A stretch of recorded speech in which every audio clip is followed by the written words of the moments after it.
¿sabes qué? Hay otra cosa que me llama mucho la atención de la llegada a este quinto año de gobierno. Le voy a pedir al equipo que nos grabe. La relación que existe con Estados Unidos. La relación que siempre ha sido de amor y odio entre dos hermanos siameses que están ahí caminando juntos y que se pegan del uno al otro. Se pega uno con la mano derecha al pecho izquierdo y así se van en esta relación que siempre ha existido entre México y los Estados Unidos y que muchas veces tiene a uno de esos hermanos subyugado, ¿no? Muchas veces vemos a presidentes sumamente serviles de los que detentan el poder en los Estados Unidos. Y mira, no solamente presidentes, también secretarios, querido Jaime. O sea, imagínate, no solamente vimos a un, por ejemplo, Calderón servil a Barack Obama, vimos servil a Hillary Clinton como su secretaria de Estado, ¿no? No solamente vimos a un Vicente Fox servil de alguien como George W. Bush, lo vimos servir a una cantidad impresionante de secretarías de Estado que tenía precisamente los Estados Unidos y sobre todo, querido Jaime, a las corporaciones que se desarrollan aquí en los Estados Unidos. Hoy la historia es muy distinta. Tenemos un López Obrador que no se ha quedado callado, que pudo mantener una fuerza, pues vamos, muy inteligente frente al embate de alguien que está loco, como lo es pues nada más y nada menos que Donald Trump. Hoy vemos a un presidente López Obrador que además tuvo una excelente relación con Joe Biden, a quien pues consigue que diga que México ya no es el patio trasero de Estados Unidos, que nunca lo ha sido, que hay una relación de igualdad.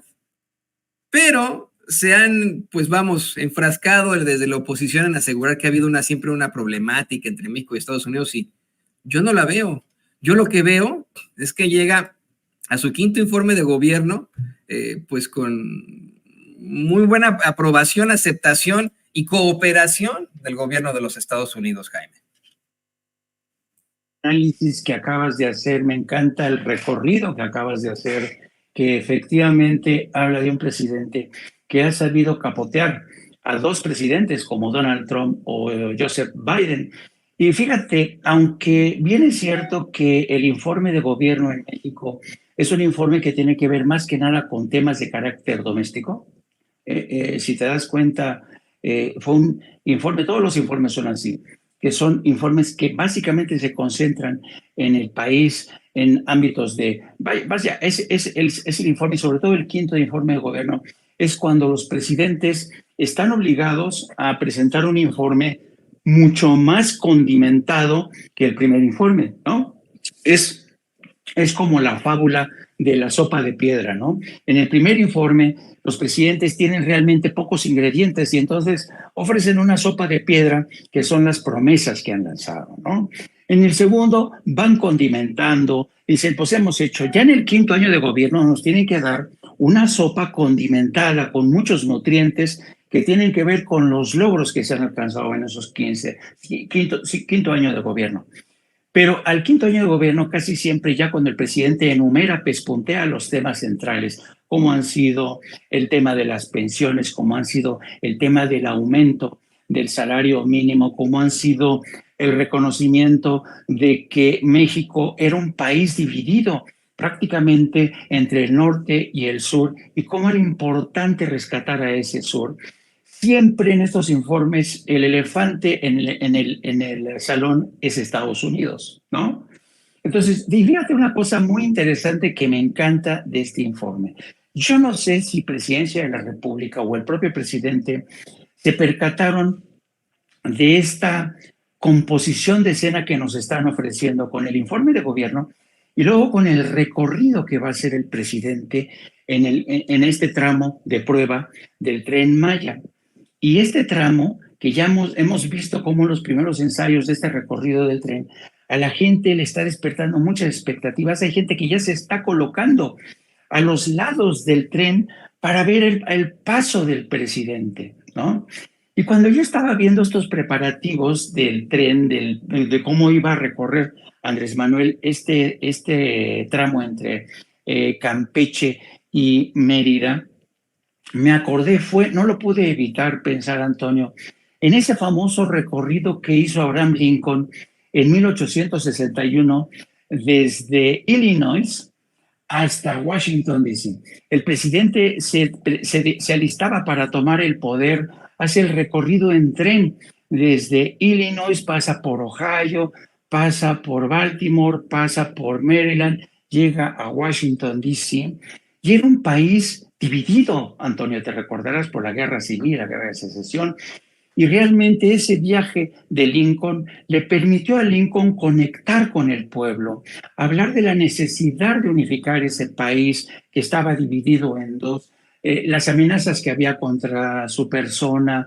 En fin, era realmente un momento muy difícil para Lincoln. Bueno, en este caso, Andrés Manuel López Obrador hace el recorrido en un tren que, desde mi punto de vista, representa, simboliza la redención de todo ese sur que durante mucho tiempo fue olvidado. Y yo te apuesto que la gente que va a estar al margen de este recorrido es una gente que va a saludar al presidente, que va a conectar nuevamente con él, que le va a agradecer este esfuerzo por reconectar a ese sur siempre marginado con ese norte al que siempre se le prodigó desde todos los ámbitos. El hecho de que el presidente haya ido hasta Campeche para pronunciar su discurso te habla de ese gran esfuerzo que ha hecho su gobierno para justamente redimir a ese sur olvidado. A mí, yo no lo pude evitar hacer este comparativo, esta analogía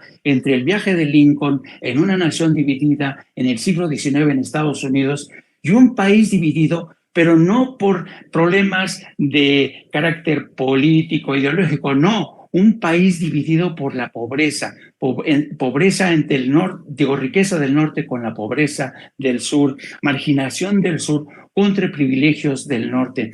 Ese ha sido y será el gran legado de Andrés Manuel. Y a mí me encanta este recorrido. Yo no sé si el presidente alcanza a vislumbrar el significado histórico de este recorrido que va a ser por el tren, pero yo espero que este recorrido en tren se quede ahí como una impronta en la memoria de todos los mexicanos, como un símbolo de lo que fue la parte culminante de una batalla para redimir al sur. Y todo esto tiene que ver también con esa defensa también que ha presentado Andrés Manuel de López Obrador frente a Estados Unidos.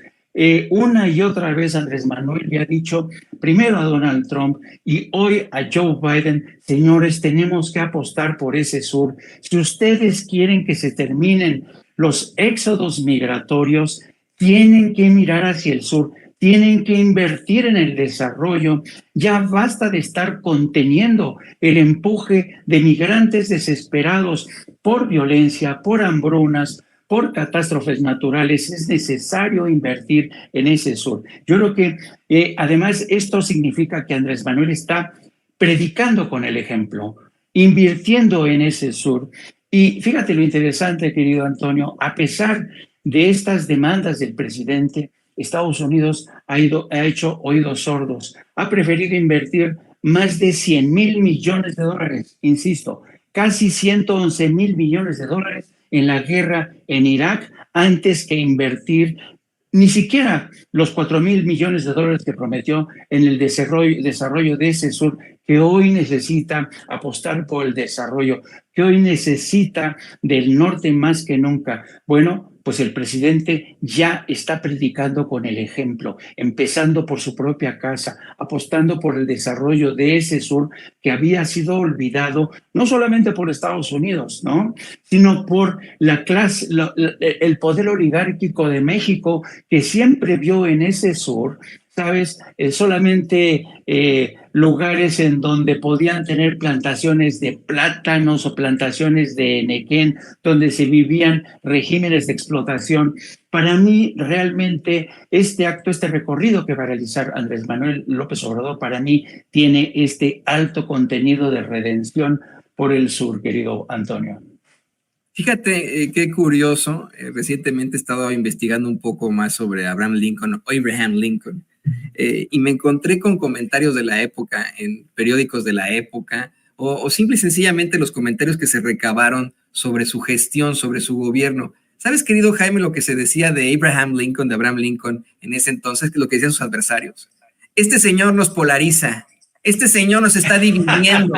Te lo juro, es increíble, pero eso es lo que decía la sociedad sureña pro esclavitud, que estaba en contra de Abraham Lincoln. Decía, este señor nos está polarizando, este señor nos divide cuando, pues, ¿qué tiene de malo que nosotros estemos a favor del esclavismo, de la esclavitud?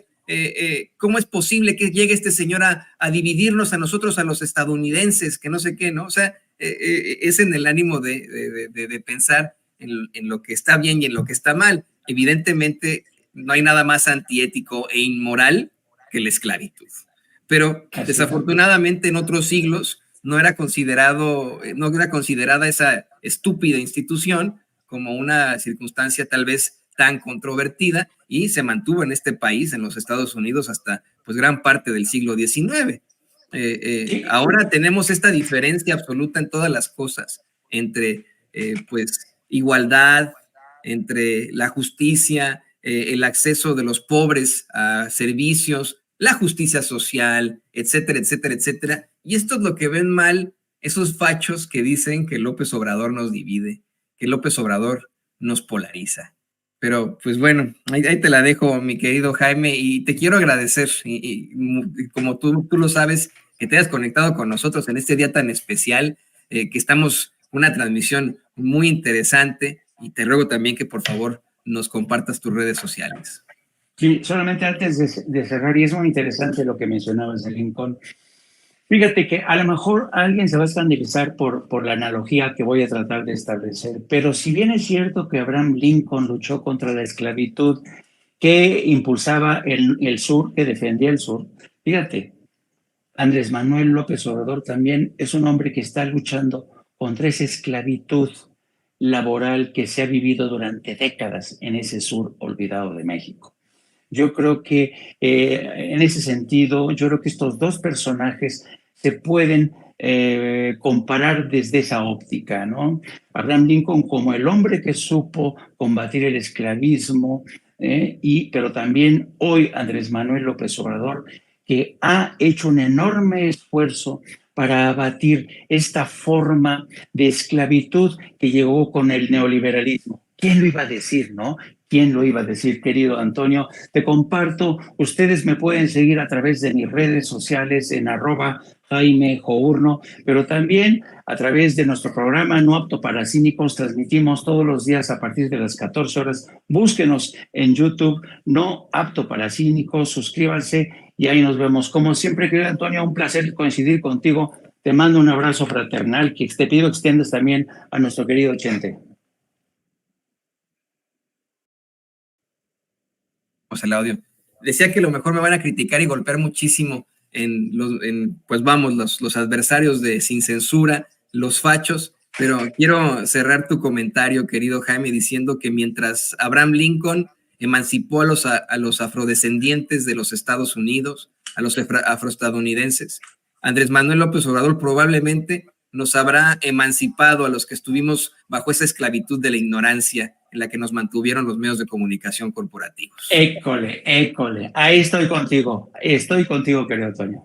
Bueno, pues ahí lo tiene usted, el queridísimo Jaime Hernández, corresponsal de guerra, gran periodista aquí en Sin Censura. Gracias, querido Jaime, ahí estamos en estas. Y vamos de